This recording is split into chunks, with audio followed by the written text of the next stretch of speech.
Assalamualaikum warahmatullahi wabarakatuh. Alhamdulillah wassalatu wassalamu ala Rasulillah ya mab'ad.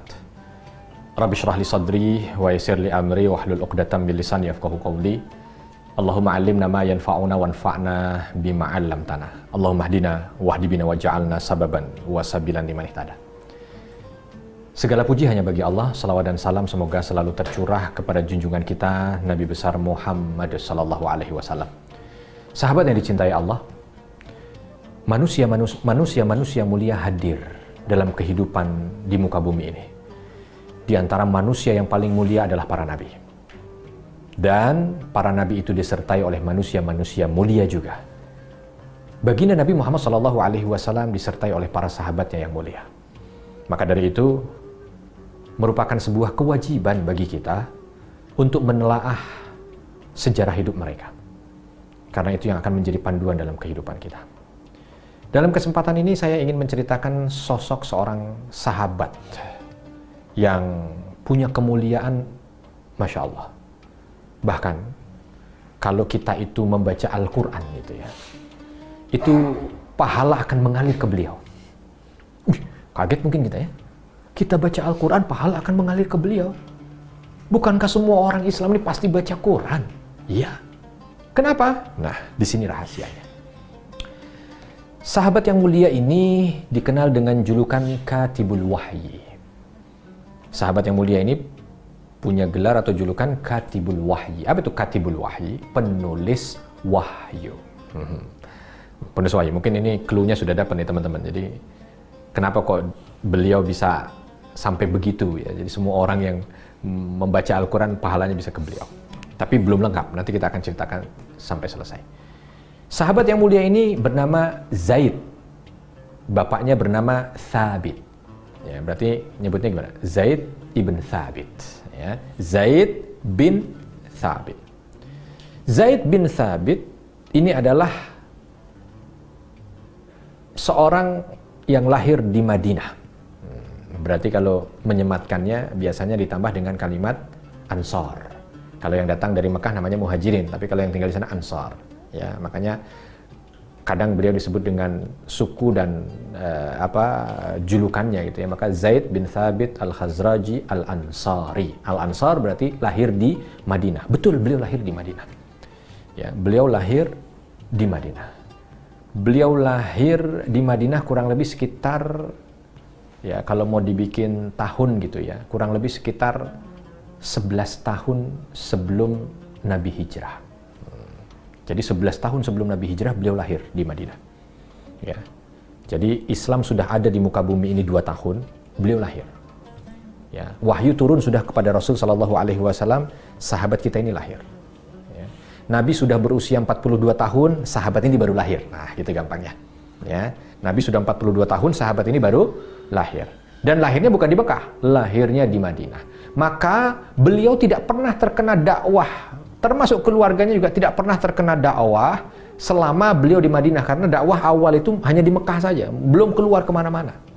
Sampai nanti ketika beliau, Nabi Shallallahu Alaihi Wasallam hijrah. Nah, beliau punya ayahanda namanya Thabit. Ayahandanya ini meninggal ketika beliau berusia 5 tahun. Di saat terjadi perang besar di Madinah, di Yathrib kala itu. Perang besar itu namanya Perang Bu'an. Perang antara suku Khazraj dan Aus. Ya, ini paling sering, dulu perang, paling sering. Di antara pemicu perang, di antara dua suku asli Madinah ini adalah orang-orang Yahudi. Ya, jadi udah watak orang Yahudi dari dulu memang suka begitu, mengadu domba gitu. Jadi orang Yahudi ini, sebahagian ada yang tinggal di Madinah, ya, ada 3 suku ya. Qainuqa, Nadir, dan Quraizah itu baninya orang Yahudi yang ada di sana. Itu dia tidak suka ya kadang-kadang dengan hegemoninya orang asli, sehingga suku asli yang besar ini diadu domba terus sehingga perang. Nah, bapaknya Zaid meninggal di sana. Dan itu Islam belum sampai, atau ajaran Nabi Muhammad SAW belum sampai di Yathrib, sehingga bapaknya meninggal bukan dalam kondisi muslim. Lalu ibunya menikah kembali. Nah, bapak sambungnya Zaid ini baru ya merasakan nikmatnya Islam. Bahkan dalam baiat Aqabah pertama, yang orang datang berbondong-bondong dari Madinah untuk berbaiat kepada Nabi dan menyatakan syahadatnya kepada Nabi, ini ayah dan ibunya sudah ikut serta. Nah, Zaid bin Thabit sudah masuk ke dalam Islam di masa-masa itu. Jadi kurang lebih masuk Islamnya itu kurang lebih sekitar usia 8 atau usia 9 tahun. Ya. Sampai Nabi datang. Nah, begitu Nabi datang, senangnya luar biasa. Datang ke Madinah, hijrah ya. Termasuk diantaranya Zaid bin Thabit ini. Senang luar biasa. Bahkan saking senangnya, usia kala itu sekitar 11 tahun berarti ya, kurang lebih ya, 10-11 tahun. Usia SD anak kelas berapa berarti sekarang? Kelas 5. Itu saking senangnya, beliau itu tidak pernah mau jauh dari Nabi. Selalu nempel dengan Nabi terus. Ya, mungkin beliau masih anak-anak jadi lebih mudah gitu ya. Ya, untuk bisa manuver ke kanan ke kiri, tapi pengen dekat dengan Nabi terus, pengen dekat dengan Nabi. Ya. Nah, satu kesempatan terjadi perang Badar. Ya. Perang Badar ini sebenarnya Rasul mengumpulkan sahabat-sahabat dari Muhajirin saja. Ya. Dikumpulkan karena sahabat dari Muhajirin ini hartanya banyak yang diambil, hartanya banyak yang dirampok, ya, dijarah oleh orang-orang kafir Quraisy. Maka Nabi mengumpulkan yang banyak meninggalkan harta di Mekah itu untuk mengambil haknya. Gimana cara mengambil haknya? Bukan datang ke Mekah untuk mengambil rumah dan hartanya, enggak. Tapi ada kafilah dagang Quraisy yang datang dari utara menuju ke selatan mau pulang, diyakini pasti itu bawa harta kaum muslimin, maka diambil di tengah jalan. Nah, singkat cerita itu yang dikumpulkan oleh Nabi. Ya. Tapi ternyata kaum muhajirin yang sudah bersiap kurang lebih sekitar 80 sekian orang, itu justru ada kaum Ansor yang mendengar itu. Ditanya, wahai Rasul, ada apa ini gerangan? Hanya kaum muhajirin yang dikumpulkan. Maka Nabi mengatakan, ini urusannya orang muhajirin, kami tidak ingin memberatkan sahabat kami dari Ansor, karena nanti mungkin akan ada nyawa darah yang tertumpah, nyawa yang menjadi syahid. Oh tidak, wahai Rasul. Bahagianya muhajirin, bahagia kami, dukanya muhajirin, dukanya kami. Maka sampaikan pada kami akan tetap berada di sebelah sahabat kami muhajirin. Dikasih tahu oleh Rasul tentang perkara itu. Dan di luar dugaan, justru orang-orang Ansor itu banyak yang mau ikut. Yang tadi hanya 80 orang muhajirin, terkumpul 313 itu, ya berarti sisanya orang Ansor, sahabat Ansor. Yang jauh lebih banyak, yang nganter jauh lebih banyak. Ya wajar juga ya, kita juga begitu kan. Yang berangkat haji 1, yang nganter 10 mobil. Begitu ditanya, siapa yang berangkat haji nih? Mana yang berangkat haji? 1 aja. Nah, ini mungkin dari budaya Badar gitu ya, berangkat. Nah, kembali ke sahabat ini, Zaid bin Thabit ini mendengar begitu ikut serta dalam perang Badar itu, dalam misi Badar.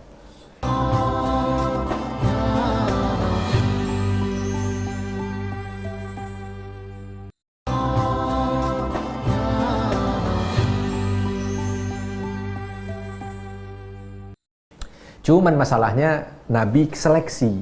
Nah, kala itu sahabat Zaid bin Thabit ini nggak masuk seleksi. Sebab ketika diseleksi, Nabi menyeleksi mereka dengan senjata mereka. Nah, Zaid bin Thabit ini bawa pedang, yang pedangnya itu tingginya lebih tinggi pedangnya dibanding dirinya. Nah, Zaid bin Thabit punya tipe perawakan yang tidak tinggi besar ya.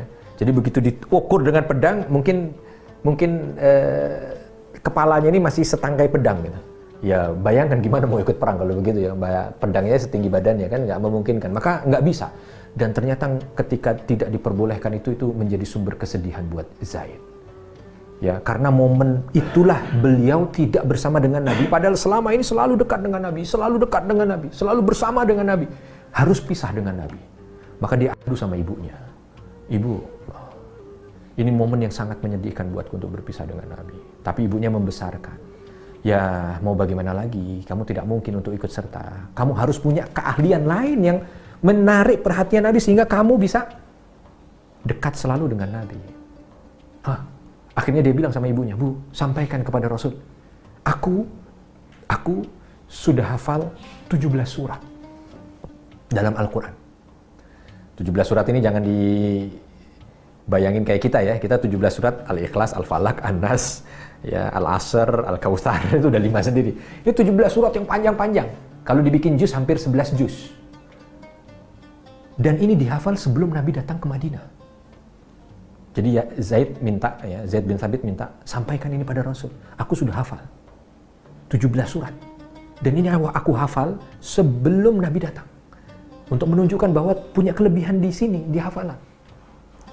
Baik kalau begitu. Tapi ibunya nggak bisa serta-merta juga bilang kepada Rasul, akhirnya bilang kepada kaumnya, ya, paman-pamannya dibilang dari Bani Najjar itu untuk menyampaikan kepada Rasul.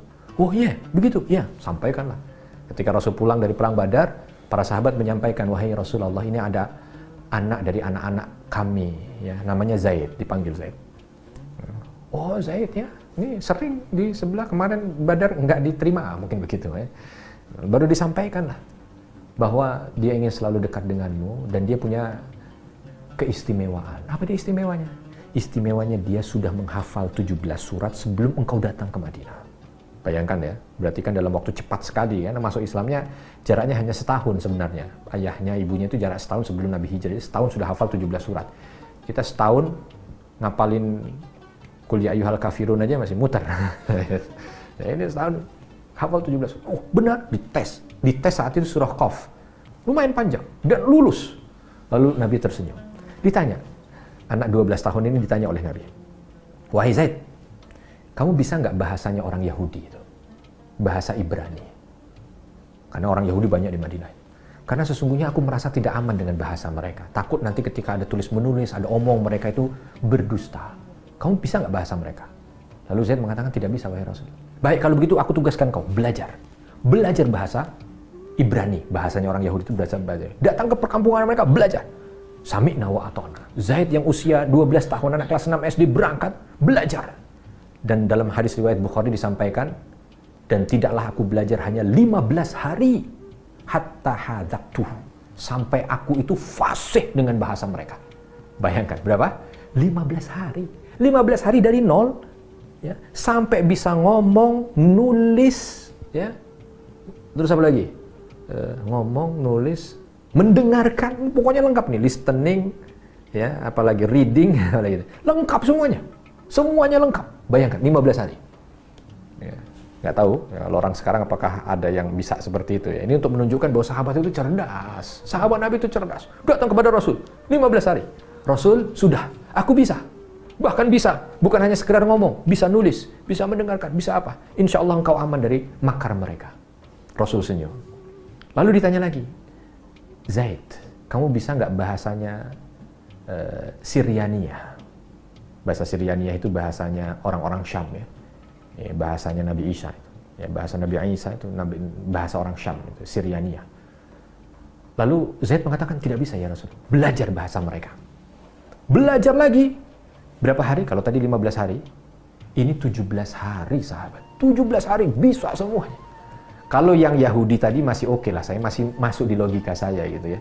Kenapa? Karena orang Yahudi banyak di seputaran Madinah, tinggal datang ke mereka belajar aja, belajar. Nah kalau Syriania ini, yang dia ada di utara, di Syam, ribuan kilo, bagaimana caranya? Dulu belum ada internet yang bisa belajar online, enggak. Ya. Ini menunjukkan betapa cerdasnya ini anak, 12 tahun, bukan orang yang sudah, 12 tahun. Sampai akhirnya Nabi betul-betul kagum dan akhirnya dijadikan sebagai katibur Rasul. Prestasi pertama beliau itu menjadi katibur Rasul, nulis, jadi sekretarisnya Nabi. 12 tahun di masa yang kala itu buta huruf itu menjadi sesuatu yang lazim. Buta huruf itu biasa, ya, karena memang jangankan zaman dahulu lah. Tahun 45 aja di Indonesia mungkin nilai buta huruf di atas 50% ya, apalagi kala itu. Nah ini ada anak 12 tahun, nulisnya udah canggih, bukan satu bahasa. Beberapa bahasa, dan bahasanya itu tulisannya beda-beda. Kalau kita misalkan sekarang nulis bahasa Inggris, tulisannya masih pakai abjad biasa, kan sama dengan kita ABCD. Mungkin kalau mereka sebutannya yang beda ABCD. Kalau ini beda. Bahasa Ibrani tulisannya beda dengan bahasa Arab hurufnya. Bahasa Syriania juga beda bahasanya dengan bahasa Arab. Tapi karena kecerdasan yang ada pada seorang Zaid bin Thabit. Yang sampai akhirnya beliau belajar lebih banyak lagi, belajar bahasa Persia, belajar bahasa Kipti, belajar bahasa Habasyi, sehingga beliau menjadi penguasa bahasa. Menjadi turjumanur Rasul, menjadi penterjemahnya Nabi Muhammad SAW. Dan tidak hanya itu, begitu wahyu turun, saking yakinnya, saking percayanya Nabi SAW kepada sahabat yang mulia ini, kepada ilmunya, kepada amanahnya, maka beliau meminta agar Zaid bin Thabit ini menjadi penulis wahyu. Bahkan ada yang mengatakan beliau penulis wahyu yang utama gitu. Ya, jadi yang paling banyak menulis wahyu setiap ayat yang turun, karena kalau Al-Quran itu tidak boleh semua ayat itu ditulis sembarangan oleh orang-orang. Beda dengan hadis. Ya, kalau ada hadis turun atau ada hadis yang diucapkan, semua sahabat boleh. Kalau mau nulis silakan, mau menghafal silakan. Tapi kalau Al-Quran tidak. Kalau wahyu tidak sembarangan. Ya. Ditulis, ditunjuk. Ayat ini yang nulis fulan, ayat ini yang nulis sahabat fulan, ayat ini yang nulis sahabat fulan. Nah, sahabat Zaid bin Thabit ini termasuk yang porsi paling banyak. Bahkan saking cerdasnya, Ini beliau ini sampai Nabi mengatakan afradu hadhil ummah. Jadi orang yang paling jago dari segi ilmu faraid gitu. Faraid itu ngitung-ngitung gitu ya, waris. Ya. Harta berapa dibagi orang berapa, ini sekian sepernya, ini sekian sepernya, nanti hasilnya berapa. Itu Zaid. Nggak pakai kalkulator. Ya. Nggak pakai kertas. Cukup orang cerita. Lalu ada beberapa pertanyaan, langsung Zaid bin Thabit mengatakan Anda sekian, Anda sekian, Anda sekian, Anda sekian. Kalau sekarang yang bisa begitu hanya komputer.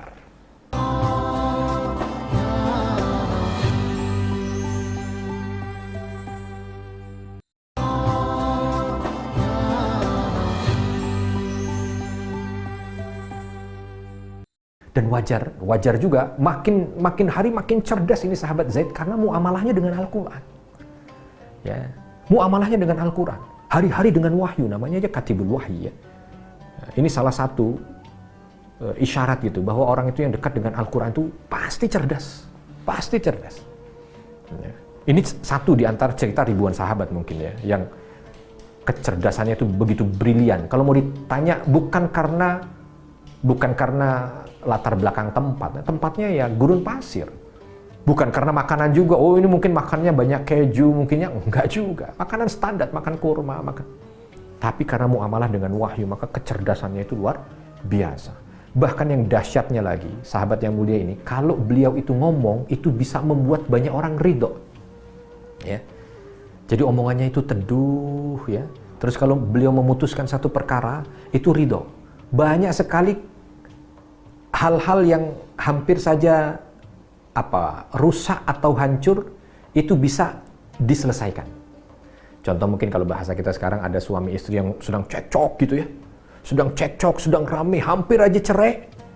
Sahabat ini datang lalu mengucapkan hanya beberapa kalimat saja langsung membuat keluarga ini rukun lagi. Masya Allah. Dan wajar karena muamalahnya dengan wahyu. Ya, yang ditulis dan yang dibaca hari-hari wahyu dari Allah Subhanahu wa taala sehingga berpengaruh dengan kalimatnya. Mungkin beda dengan kita ya. Kalau kita ngomong kadang-kadang datang ke keluarga yang harmonis-harmonis saja, kita datang kita ngomong mau cerai itu dia. Nauzubillah min dzalik. Enggak. Ini guyonnya ya. Tapi ini sahabat yang mulia itu Masya Allah, yang mau cerai tiba-tiba beliau datang ngomong rukun. Dan ini terbukti ya, yang paling berpengaruh buat sejarah kita ketika terjadi permasalahan di Sakifah Bani Sa'idah di saat Nabi SAW wafat. Hampir saja terjadi perpecahan di antara umat gitu ya. Hampir saja terjadi perpecahan di antara umat sepeninggal Nabi SAW. Datang Zaid bin Thabit radhiyallahu anhu, beliau berbicara beberapa kalimat, semua yang hadir di situ itu ridho. Masya Allah. Ini muamalah dengan Al-Quran. Nah, ada momen yang luar biasa yang ada pada beliau di saat Abu Bakar radhiyallahu anhu menjadi khalifah. Banyak orang murtad, banyak nabi palsu, sehingga banyak peperangan yang terjadi pada masa itu untuk memerangi orang murtad dan memerangi nabi-nabi palsu itu tadi. Sehingga konsekuensinya banyak kaum muslimin yang syahid, gugur, wafat. Dan ketika dicatat siapa yang wafat, membuat Umar bin Khattab kala itu agak sedikit takut ya. Kenapa? Karena banyak yang wafat ini para penghafal Quran. Ini kalau nanti perang lagi, wafat lagi. Padahal kala itu Al-Quran belum dibukukan. Sampai Nabi meninggal itu tidak ada Al-Quran dibukukan. Semua disimpan di hati masing-masing kaum muslimin, dihafal. Ya. Makanya menghafal itu kan tercatat, fulan menghafal, dapat sertifikat, dapat sanad gitu ya. Fulan menghafal. Oh ini kok yang menghafal yang wafat semua, yang syahid, yang gugur semuanya. Maka datanglah Umar bin Khattab kepada Abu Bakar kala itu yang menjadi khalifah, mengusulkan agar Al-Quran ini dibukukan, ya, dicatat ulang. Karena kalau tidak bisa punah ini dengan wafatnya para penghafal Quran. Tapi kala itu Abu Bakar menolak, tidak mau menerima. Dengan alasan saya tidak mau mengerjakan sesuatu yang tidak dikerjakan oleh Rasul. Ya, karena Nabi juga tidak memerintahkan untuk dibukukan, maksud saya harus memerintahkan membukukan, tidak. Lalu sahabat yang datang untuk mengingatkan Abu Bakar juga, Abu Bakar tidak mau, sampai datang Zaid bin Thabit. Zaid bin Thabit jarak umurnya terpaut jauh sebenarnya. Ini yang datang jauh lebih tua, ya, yang datang jauh lebih senior. Tapi Zaid bin Thabit ketika datang bertemu dengan Abu Bakar dan mencoba meyakinkan itu, Abu Bakar ridho. Ya, Abu Bakar ridho. Nggak kebayang, ya, walaupun kita nggak boleh ya mengandai-andai. Tapi kalau umpama tidak dibukukan dan banyak yang meninggal akan berat buat kaum muslimin. Tapi dengan apa yang disampaikan oleh Zaid, Abu Bakar ridho. mau memberikan putusan, ya, bukukan. Langsung yang ditunjuk oleh Zaid. Ya, yang ditunjuk oleh Abu Bakar untuk menjadi pimpinan proyek pengumpulan Al-Quran itu Zaid bin Thabit. Ya, karena beliau yang membuat Abu Bakar itu merasa yakin untuk perlu itu. Ya. Maka langsung ditunjuk pimpru. Tapi begitu ditunjuk yang diucapkan oleh Zaid lain lagi. Demi Allah, bagiku mengangkat gunung-gunung yang ada di Madinah ini lebih mudah dibanding harus mengerjakan ini. Coba bayangkan. Padahal beliau itu penulis wahyu. Faknya di situ, ahlinya di situ. Ditunjuk untuk memimpin satu amanah, beliau masih mengatakan ini berat sekali, lebih baik ngangkat gunung. Maka kebayang wajar ya, berkahnya masa itu. Nggak kebayang kalau orang sekarang ini udah jelas nggak ahli, nggak punya ilmu, ya, terus minta proyek, pakai nyogok, ya wajar kalau hancur. Ya. Kalau itu coba bayangkan, ya Zaid bin Thabit, orang yang kapasitas ilmunya itu luar biasa. Semua orang mengakuinya. Dapat tugas itu yang memang bidangnya, masih mengatakan lebih baik, lebih ringan bagiku mengangkat gunung-gunung yang ada di Madinah ini dibanding harus mengangkat amanah ini. Tapi dikerjakan dengan hati-hati dan amanah dan selesai. Sampai akhirnya dibukukan, Abu Bakar wafat diserahkan kepada Umar bin Khattab, sampai pada Utsman bin Affan. Sampai pada Utsman bin Affan. Nah, di masa Utsman bin Affan, Islam sudah meluas ya dari ujung timur sampai barat. Timurnya sampai Asia Tengah, baratnya sampai hampir ke Maroko, ya, luar biasa panjangnya. Lahjah di antara satu dengan yang lain berbeda, sehingga ketika membaca Al-Quran banyak yang berbeda. Di sana ngucapnya pakai ini, di sini ngucapnya pakai ini. Kadang harokat A, B, A, I, U-nya berbeda, sehingga datang masukan kepada khalifah kala itu harus dijadikan seragam ini Al-Quran. Karena kalau tidak, berbeda sana, berbeda sini, ini nanti akan menjadi bahaya di kelak kemudian hari.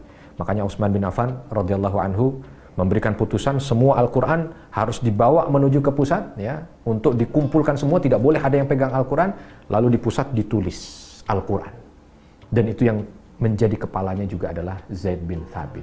Ditulis, ya, ada beberapa Quran, ada 7 atau berapa wilayah gitu masa itu dibikin, disebar ke 7 wilayah itu, lalu dari wilayah-wilayah itu nanti diperbanyak sesuai dengan apa yang ditulis.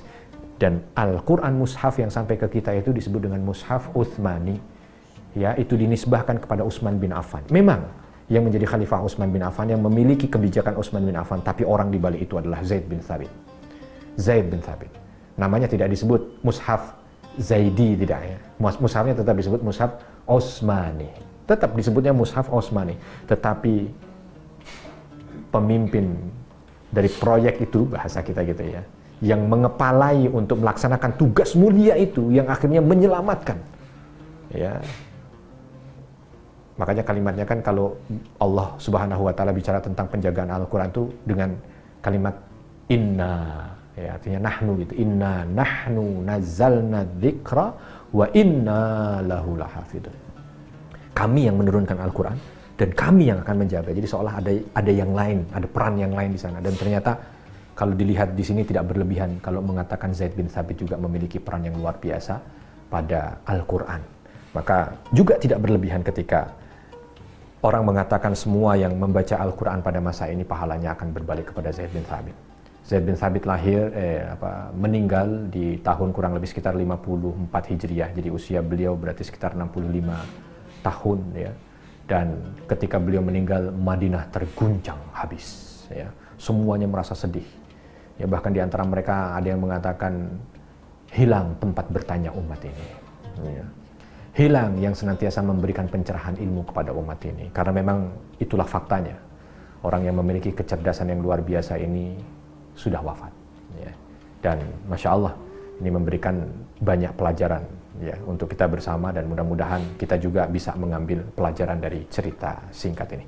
Kalau ada kesalahan, saya mohon maaf, dan kepada Allah mohon ampun. Subhanakallahumma wa bihamdika asyhadu an la ilaha illa anta astaghfiruka wa atubu ilaik.